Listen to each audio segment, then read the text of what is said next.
C'est quand tout va bien que tu dois te plonger dans les versets bibliques. Parce que quand l'ennemi viendra, c'est avec cette parole que tu vas pouvoir lui résister. Je vous ai déjà partagé le témoignage de mon épreuve que j'ai vécue qui a duré 7 ans. Et c'est en cherchant Dieu qu'un jour le Saint-Esprit me révèle Ésaïe 53:5 qui nous dit que le châtiment qui nous donne la paix est tombé sur Jésus. Si je ne connaissais pas ce verset, comment est-ce que j'allais pouvoir en recevoir la révélation? Parfois le Seigneur veut te parler, il veut te donner un verset clé pour ta délivrance. Mais tu ne connais pas la Bible. Tu ne connais pas la Bible.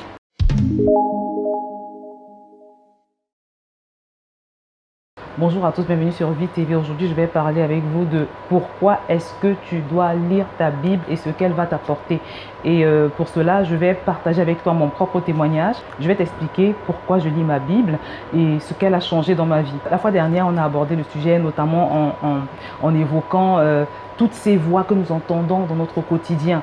On a parlé des voix de nos pensées, les voix de nos proches, de notre entourage, les paroles que les gens nous disent, les paroles que nos parents nous disent, que nos médecins peuvent être amenés à nous dire, et les paroles que le diable également met en nous et qui conditionnent notre vie. Et on a dit que la façon de vivre, la meilleure façon de vivre les plans de paix et de bonheur que Dieu a pour nous, c'est vraiment de privilégier sa parole. De privilégier sa parole parce que c'est cette parole qui nous conduit vers ces plans de paix et de bonheur. Et aujourd'hui, donc, je voudrais te convaincre de commencer à lire ta Bible. Et c'est pour ça qu'on va voir ensemble, je vais partager mon témoignage de pourquoi je lis ma Bible et ce que cela m'apporte. La première raison pour laquelle je lis la parole de Dieu tous les jours que Dieu fait, c'est-à-dire que quand je me réveille et que j'ai fini de prier, je ne réfléchis pas, je prends ma Bible et je la lis. La première raison donc pour laquelle je le fais, c'est que je lis la Bible par obéissance, parce que la parole de Dieu nous le recommande. Et je vais le lire. C'est une recommandation de notre Dieu. Jésus nous dit dans sa parole que l'homme ne vivra pas que de pain, mais de toute parole qui vient de la bouche de Dieu, qui sort de la bouche de Dieu. Et la deuxième chose que le Seigneur nous dit également, on va le lire, se trouve dans Josué chapitre 1 au verset 8. Que ce livre de la loi ne s'éloigne point de ta bouche, médite-le jour et nuit pour agir fidèlement selon tout ce qui y est écrit. Car c'est alors que tu auras du succès dans tes entreprises. C'est alors que tu réussiras. Cette parole nous dit que nous devons méditer la parole de Dieu jour et nuit, dans le but d'agir conformément à tout ce qui est écrit. Cela signifie qu'on ne doit pas se contenter de lire. Le but de la lecture, c'est de vraiment devenir la parole de Dieu. C'est de devenir une personne avec la parole de Dieu. C'est de pouvoir faire ce qu'elle nous demande pour un but bien précis. Parce que si tu fais ce que Dieu demande, la parole de Dieu nous dit, elle nous promet que tu deviendras un succès ambulant. Tu vas réussir dans tout ce que tu vas faire. Et c'est donc la première raison pour laquelle je médite quotidiennement la parole de Dieu. La deuxième raison pour laquelle je lis la parole de Dieu, c'est que ça me permet de mieux le connaître. Quand je lis la Bible, j'observe Jésus, comment il se comportait, j'observe les réactions de Dieu dans la parole. Et quand j'observe, ça me parle. J'essaie de pratiquer les choses que Dieu aime, que je vois Dieu aimer, que je vois Dieu apprécier dans la Bible. J'essaie de devenir la personne qu'il veut qu'on soit. Je lis la Bible également parce qu'elle me permet d'entendre Dieu, de savoir quelle est la volonté de Dieu. Parfois, les gens se plaignent de ne pas entendre Dieu, ils se plaignent de ce que Dieu ne leur parle jamais. La semaine passée, ou ça fait 2 semaines, je pense, que j'ai publié un statut sur ma page Facebook qui disait que tu ne peux pas te plaindre que Dieu ne te parle pas quand ta Bible est toujours fermée. Parce que te plaindre que Dieu ne te parle pas alors que tu ne lis jamais ta Bible, c'est comme te plaindre de ne pas recevoir de message alors que tu ne consultes jamais ta messagerie, la messagerie de ton téléphone. Donc si tu veux que Dieu te parle, l'une des façons d'entendre Dieu te parler, c'est de consulter ce qu'il dit dans sa parole, d'apprendre à honorer cette parole, d'apprendre à la révérer. Il y a une jeune fille qui m'a écrit un jour, elle avait déjà posé le problème à sa famille, à ses amis, à ses proches. Elle me disait qu'elle ne trouvait pas de solution. Son problème, c'était quoi? Elle sortait avec un homme marié. Et selon elle, Dieu lui avait dit que c'était son mari. Et l'homme était déjà marié avec 2 enfants. Je lui ai dit, ma chère, tu n'as même pas besoin de me demander parce que Dieu répond déjà, il parle déjà dans sa parole, il parle déjà de l'adultère dans sa parole. Dans sa parole, il dit, tu ne commettras pas d'adultère. C'est un péché. Cet homme appartient déjà à une autre femme. Donc, tu n'as pas besoin de me demander, de t'aider à chercher la face de Dieu. Non, non. Dieu ne va jamais te répondre si tu lui demandes ce que tu fais.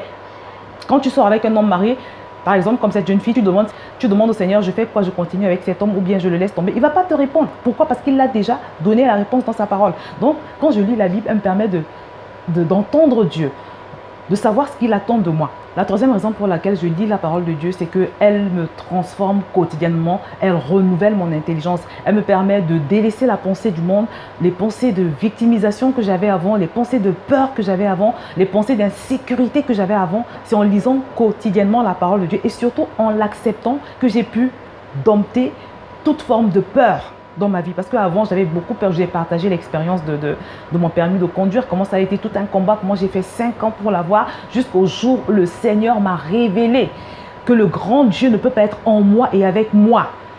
Et je continue d'avoir peur des choses. Parce que si Dieu est avec toi, qui peut être contre toi? Sa puissance est avec toi, sa capacité est avec toi, son onction est avec toi. De quoi peut-on avoir peur quand on réalise que Dieu vit en nous? Ma vie a été transformée quand j'ai accepté la parole qui nous dit que nous sommes le temple du Saint-Esprit, que le Saint-Esprit habite en nous, 1 Corinthiens 3,16, et que Jésus est avec nous tous les jours jusqu'à la fin du monde. Ma vie a également été transformée, par exemple, par cette parole qui me dit que Dieu m'aime et que je suis précieuse pour lui. Quand j'ai reçu la révélation de l'amour de Dieu dans sa parole, parce que Dieu est la personne qui t'aime et qui m'aime le plus au monde, ça m'a libérée. Une autre chose que la parole de Dieu m'a apportée, c'est la foi.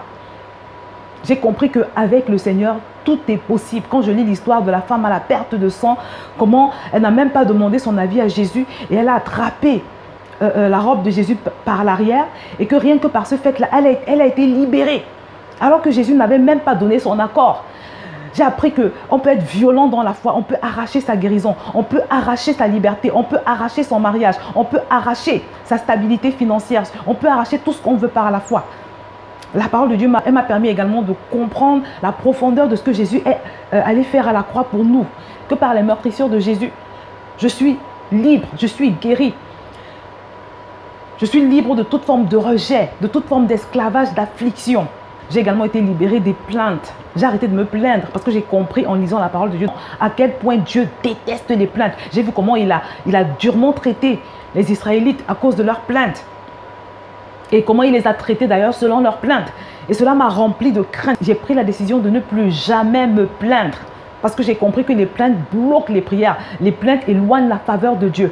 Et à la place des plaintes, je remercie le Seigneur. Je rends grâce à Dieu en tout temps et en toutes circonstances. J'ai également compris que quand la parole de Dieu nous dit de nous réjouir en toutes circonstances, de rendre grâce à Dieu en tout temps, ce n'est pas que Dieu nous demande de nous réjouir de nos situations difficiles. Non, il veut qu'on bénisse son nom même dans les situations difficiles parce que dans ces situations difficiles que nous traversons, il est avec nous.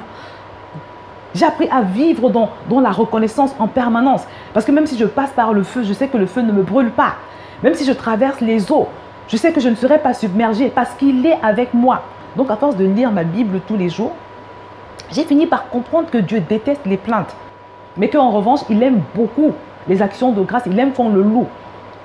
Donc mes plaintes ont été remplacées par de la louange, par des actions de grâce. Et je crois que je ferai carrément toute une vidéo sur le sujet. J'ai également expérimenté la main de Dieu à plusieurs reprises, en déclarant sa parole sur mes enfants, sur mes proches, sur des personnes que je connais, en déclarant constamment, régulièrement la parole par rapport à des choses que je vivais. J'ai vu la transformation que cette parole a opérée. Et tout cela me permet donc de comprendre à quel point cette parole est importante, à quel point il y a une puissance dans cette parole, à quel point elle peut transformer les circonstances, à quel point elle peut nous transformer nous-mêmes. Une autre raison pour laquelle je lis la parole de Dieu quotidiennement, c'est parce que simplement, elle me fortifie, elle me permet d'être fortifiée dans les moments d'épreuve, dans les moments où je me pose des questions, dans les moments où j'ai besoin de foi, d'avoir plus de foi. En ce moment, par exemple, le Seigneur m'a donné des instructions concernant Vie TV. Comment cette vision doit s'étendre, comment elle doit s'agrandir. Et j'ai besoin de beaucoup de foi pour pouvoir la réaliser. Et pour cela, je vais dans la parole de Dieu. Je sais quels sont les articles que je dois consulter, des articles que j'ai écrits, où figurent des versets bibliques par thème, par exemple. Ou bien je vais sur un site que je vous ai déjà indiqué, qui s'appelle les versets bibliques regroupés en thèmes. Je vais dans ce site et là, je peux trouver des versets sur la persévérance, sur le courage, sur la foi, sur tout ce que je souhaite en fait.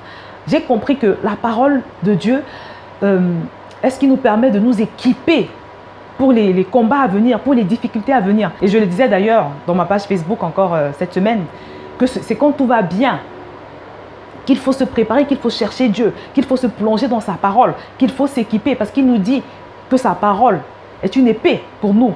C'est quand tout va bien que tu dois te plonger dans les versets bibliques. Parce que quand l'ennemi viendra, c'est avec cette parole que tu vas pouvoir lui résister. Quand tu vas venir avec ses pensées contraires, c'est par ces paroles que tu vas pouvoir lui résister. Je vous ai déjà partagé le témoignage de mon épreuve que j'ai vécue qui a duré 7 ans. Et c'est en cherchant Dieu qu'un jour le Saint-Esprit me révèle Ésaïe 53,5. Ésaïe 53,5 qui nous dit que le châtiment qui nous donne la paix est tombé sur Jésus. Si je ne connaissais pas ce verset, comment est-ce que j'allais pouvoir en recevoir la révélation? Parfois le Seigneur veut te parler, il veut te donner un verset clé pour ta délivrance. Mais tu ne connais pas la Bible. Tu ne connais pas la Bible. Parfois tu te fais attaquer dans un rêve et quand tu te réveilles en sursaut au beau milieu de la nuit, tu as simplement besoin de dire un verset, une parole pour annuler ce rêve, pour contrecarrer ce qui s'est passé dans ce rêve. Mais tu ne connais pas les versets. Comment tu fais? Si par exemple tu t'es vu dans le rêve en train d'avaler un poison ou bien en train de manger simplement, tu dois pouvoir poser la main sur ton ventre et déclarer cette parole qui nous dit, qui nous promet que pour les personnes nées de nouveau, quand elles prennent un poison, ce poison est complètement sans effet dans leur vie. Comment tu fais pour annuler tes mauvais rêves? Une fois, j'ai vu quelqu'un qui essayait de me faire du mal dans un rêve. J'avais reçu plusieurs décharges électriques. La personne essayait de m'électrocuter et elle me disait, elle me répétait sans cesse, tu vas mourir, tu vas mourir. Et je lui ai répété le fameux psaume que je vous cite toujours, que non, non, non, je ne mourrai pas, mais je vivrai et je raconterai les œuvres de l'Éternel. Et dans le songe, pendant que je répétais ce verset, j'ai vu la personne s'enfuir en courant. Il y a une puissance dans la parole de Dieu. Quand tu vis des expériences comme ça, tu comprends que plus que jamais, quand la Bible nous dit que la parole est une épée, c'est la vérité. C'est de cette parole que Jésus s'est servi quand il a été conduit dans les déserts pour être tenté. Une autre raison encore pour laquelle je suis attachée à la parole de Dieu, c'est qu'elle me permet de connaître la Bible et d'être préservée de la séduction du diable. Parce que comme vous le savez, c'est un fléau qui sévit dans le corps de Christ en ce moment. Les esprits d'égarement, les esprits de séduction. Il y a tellement de personnes, par exemple, en ce moment, qui s'autoproclament Christ, qui se disent Christ. J'en connais sur YouTube, des personnes qui disent qu'elles sont le chemin, la vérité et la vie. Moi, je ne peux pas tomber dans ce genre de piège. Je ne sais pas comment les gens font pour tomber dans les pièges de ces faux prophètes. C'est parce que justement, elles ne connaissent pas la parole. Parce que quand tu connais la parole, tu sais que la Bible dit qu'il n'y a aucun autre nom qui nous a été donné sur la terre comme dans le ciel, par lequel nous pouvons être sauvés. Il n'y a que le nom de Jésus qui sauve. Et aucun prophète, aucune personne, aucun homme mystique ne peut s'improviser Christ dans ta vie. Je connais cette parole de Matthieu 4, où Jésus lui-même nous a avertis. Je vais le lire d'ailleurs rapidement. Prenez garde que personne ne vous séduise, car plusieurs viendront sous mon nom disant « C'est moi qui suis le Christ » et ils séduiront beaucoup de gens. Si quelqu'un vous dit alors « Le Christ est ici » ou « Il est là », ne croyez pas. La parole de Dieu est claire, Jésus est clair. Il nous dit de ne pas croire en ces faux prophètes parce qu'il est le seul chemin, la seule vérité et la seule vie. Donc toute personne qui vous dit qu'elle est le Christ, ou bien toute personne qui veut prendre la place de Dieu, est simplement une menteuse. Voilà donc les raisons pour lesquelles je suis attachée à la parole de Dieu. Le matin quand je me réveille, je l'ai déjà dit sur Vie TV, après avoir prié, je ne réfléchis pas, je ne consulte pas mes envies, je ne cherche pas à savoir si j'en ai envie ou pas. Je prends ma Bible et je commence à la lire. Je lis un chapitre dans l'Ancien Testament et un chapitre dans le Nouveau Testament tous les jours. Ma Bible, je l'ai déjà lu de la Genèse à l'Apocalypse plusieurs fois, mais je relis constamment. Et je vous assure que plus je relis, plus le Seigneur se révèle à moi. C'est-à-dire un verset que j'ai lu il y a quelques mois par exemple, je peux le relire aujourd'hui. Le Seigneur m'en donne une interprétation différente. Le Seigneur nous parle toujours, à chaque fois, au travers de la parole. Tu peux la lire 100 fois, le Seigneur va toujours te parler. Parfois je fais des études thématiques. Je peux décider d'étudier la parole de Dieu sur le thème de l'angoisse par exemple, de la peur, de la paresse, du courage, du ministère, de la destinée. On a beaucoup d'applications aujourd'hui, comme l'application YouBible, par exemple. Je vais vous mettre tous les liens en dessous de la vidéo d'applications qui facilitent la lecture de la parole de Dieu.